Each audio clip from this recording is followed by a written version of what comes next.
It's an absolutely wild day in the world of Magic the Gathering. Wizards of the Coast has just ended its relationship with the Magic Judge Academy, effectively destroying the organization responsible for creating new Magic judges.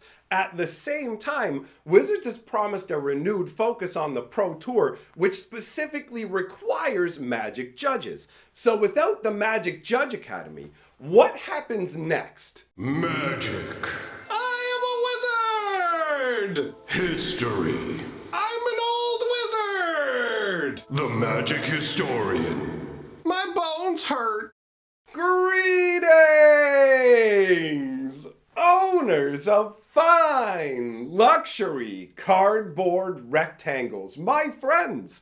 I hope the day finds you well because we have gathered for a very strange installment of Mega Magic News. What's going down with the Judge Academy is absolutely wild. You may remember they were in the news a few months ago and they were having a rough time internally from judges getting worked up about the promos that were being handed out. And I mean, I knew that the Judge Academy was in a rough spot, but if you had asked me back then a few months ago if I thought the Judge Academy was just done, I never would have guessed that would be the case because I thought Wizards of the Coast considered the Judge Academy to actually be a viable solution to their problem. So, since this is going to be the last video we're going to talk about the Judge Academy, Wizards of the Coast saying like, we're not partnering up with you anymore, that is the death knell for this organization. I can't see a way forward for them at all. But what we're going to do is talk about what happened at the very beginning of Magic with Judges, leading up to the Judge Academy, and the fallout to tie it all up with a nice historical bow, because this ends another chapter in Magic's history and leads us into an unknown and somewhat confusing future. So, originally, back in the day, in the 90s, Wizards of the Coast got people into judging Magic events through passion. And I know that because I used to be a Magic judge, right? So there was no real pay structure or anything like that. It was what the store was willing to give you to do that. And in some cases, some stores would just be like, yo, I don't got no money to pay for this, but if you'll help judge, that helps run the events. For smaller stores, that's what would happen. For larger stores, larger events, these people would get paid. But ultimately, Wizards of the Coast didn't really have to pay anything for this.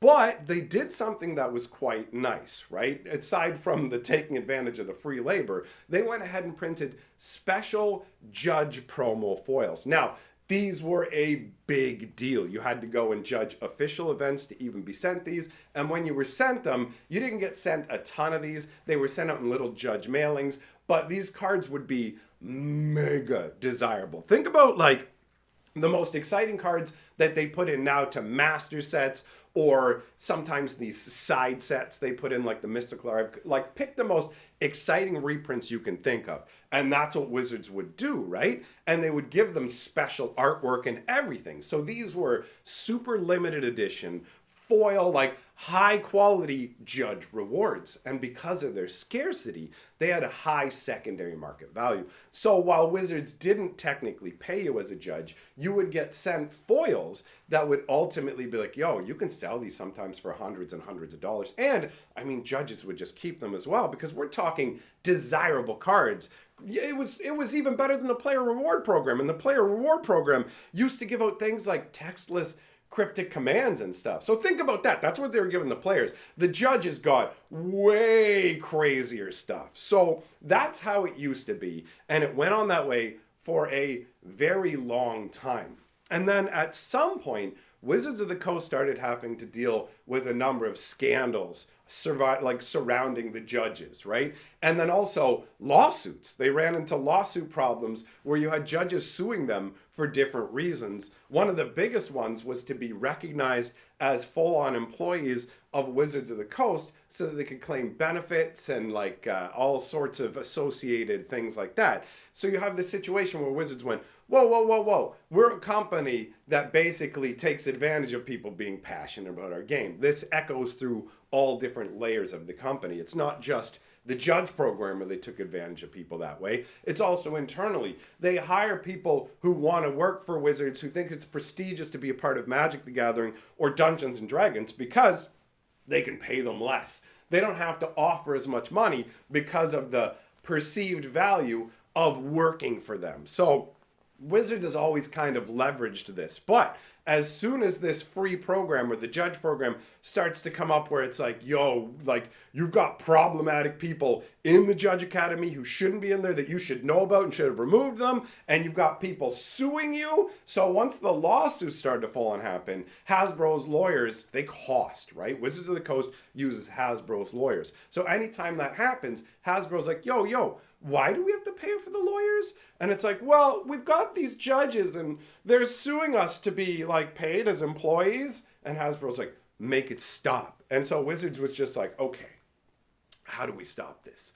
Well, and they made this decision during the height of like, hey, everybody's not really able to go out and play Magic in person. And they were also doing a big shove of everybody get on Arena. Everybody get on Arena. Like they had quietly went, yo, the Pro Tour, let's just, let's stop covering it. Let's stop really supporting it. Let's tell people, yo, the Pro Tour, forget it. We're flattening Magic. And by flattening, I mean the prize structure, right? So it used to be big prizes, you can try and swing for the fences and go hard. And then they're like, no, we're going the Commander and Arena vibe, flatten the prize structure down so we're giving more stuff to more people, but there is no aspirational level. So if you're basically gutting your Pro Tour, you're getting rid of the coverage and everything, and you go, well, Arena's the future. Remember, they made a video where it's like, I don't even know if it's up anymore. They might have deleted it by now, where it's like, they will know your name, and everyone's up on the stage. What?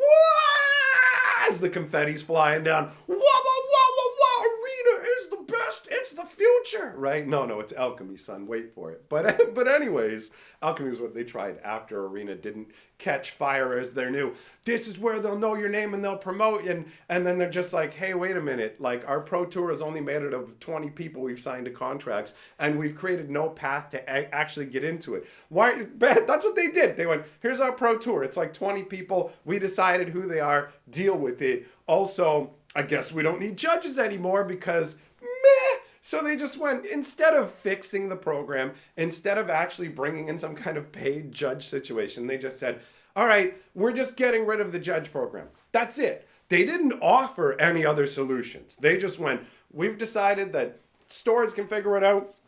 Bigger tournaments should have judges or whatever, but we're not going to have a judge thing anymore. And they just got rid of their internal judge academy. They just got rid of it. They took down all the resources for it, and they just went, it's not a thing anymore. You're not Magic judges. Hit the bricks, pound sand. That was the original plan, right? And then internally, higher ups at the judge academy, like who are they're higher ups in the side judge academy. But they went to Wizards, like some of the higher judge people, and they went, we don't want to lose our judging community. We want to keep this going, right? So what if we set up this kind of side organization? So we won't actually work for you. We will not be owned by Wizards of the Coast. We will be a separate for-profit organization that will basically do all the certifications for your judges. So we will get them through the steps, level 0, level 1, level 2, all that kind of thing. We'll have all the tests, we'll have conferences, all that kind of thing. And Wizards of the Coast were like, okay, what's our part in? And the Judge Academy's like, okay,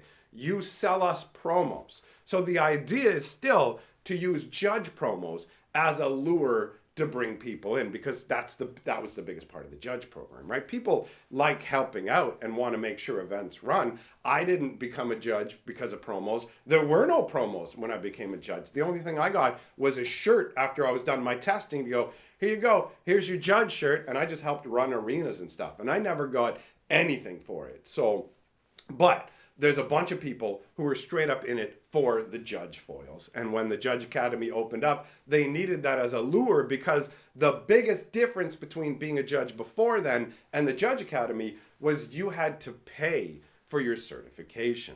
So if you're a level 1 judge, you had to pay $100. If you're a level 2, you had to pay $200, level 3, $300, which is absolutely wild if you think about it, where they're basically going, hey, are you the ones who know the most and have spent the most time being a judge? You have to pay more into our system arbitrarily. Like, I couldn't see any underlying logic for it other than them going, well, you know, as people move up, then like you're just charging them more for their prestige. And so when the Judge Academy was created, I didn't think that it was actually a terribly useful organization, because Wizards of the Coast had already said, look, we don't need judges. And these guys were basically going, well, you don't want to stop being judges, right? So just pay us $100 and then you can still be a judge. You get to keep your certification. You get to continue judging events, and we'll help you find work. We'll get you ready for other game events too. It's not just Magic the Gathering. They talked about how they're going to spread out to other games. None of it materialized, right? The entire Judge Academy ends up hinging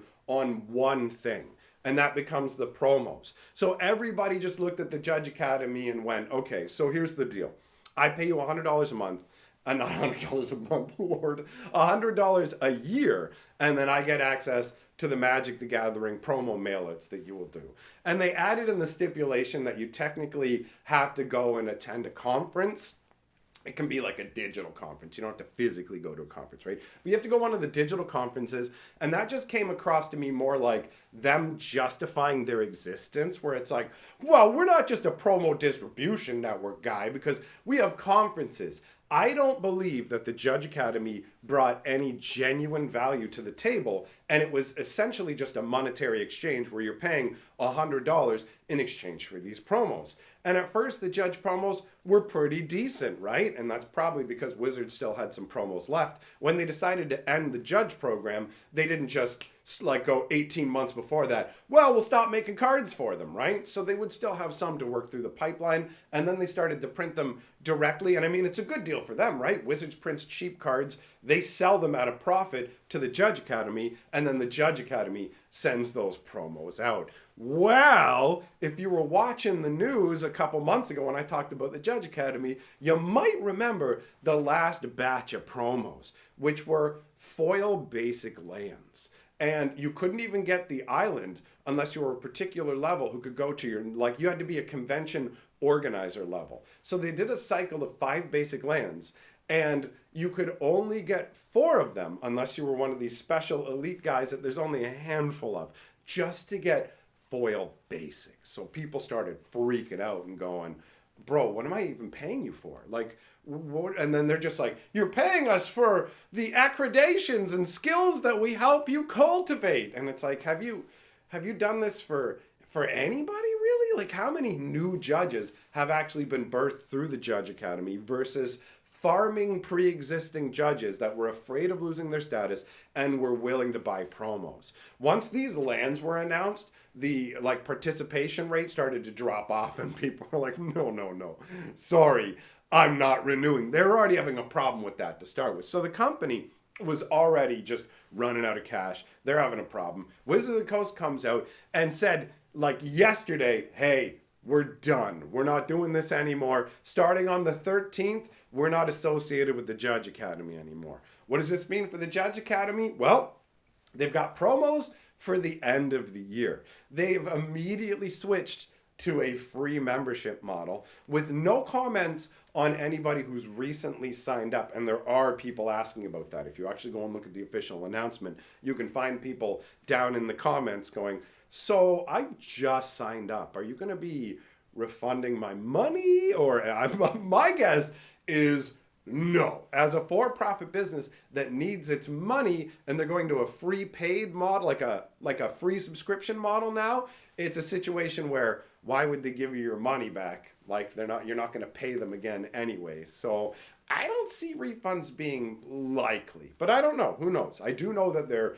scrambling now. People asked how they intend to support themselves. For the short term, they're going to support themselves by selling promo gear. So essentially, you know, Ultra Pro will have special versions of binders and things like that and deck boxes. Well, the Judge Academy has something similar. So now that's what they have to rely on to get a little bit of money until they figure out what the next step is going to be. And as far as I'm concerned, the next step is going to be closing the door, because most of the money, I'm guessing, was used to pay the salaries of the people working there. That organization has multiple paid employees working up at the top of it. And when you look at it, you just go, isn't this just a place where people have to go to a website, answer some tests? I've been a judge before. I've done the certification multiple times. Just answer some questions on a website. So it really mostly was about the logistics of buying the foils, getting them mailed out to people, and running conferences. As far as I'm concerned, the Judge Academy didn't really add any additional value on from what Wizards was offering in the first place when they were in charge of running the judge stuff, but they made you pay to be a part of it. And now, obviously, that's at an end. So I expect it to completely collapse, right? Now, the question becomes, what is Wizards' plan here, right? Clearly, they have acknowledged that they need to return to the old ways. They got out of their minds on this idea that we can make just as much money or more if we collapse Magic down into Commander Casual and completely ignore the competitive side of Magic. And then they go, hey guys, why is nobody buying standard boxes and stuff? Like, why aren't people playing standard, buying all these expensive singles and all? Like, what's going on? The secondary market's garbage and nobody's buying the boxes. We got so many boxes to sell. Why is nobody playing? And it's like, well, let's extend standard out by 50%. We'll just make it a year longer. We got plans. We're going to announce them. It's got the same kind of vibe here where it's like, okay, so you're literally announcing that you're done with the Judge Academy. This is publicly known, and you're saying we're ramping standard up. They got a $75,000 standard like special event coming up. They got the different stages of the Pro Tour, all this stuff going on now at the stores again with standard. Essentially what they're doing is just resurrecting the old way.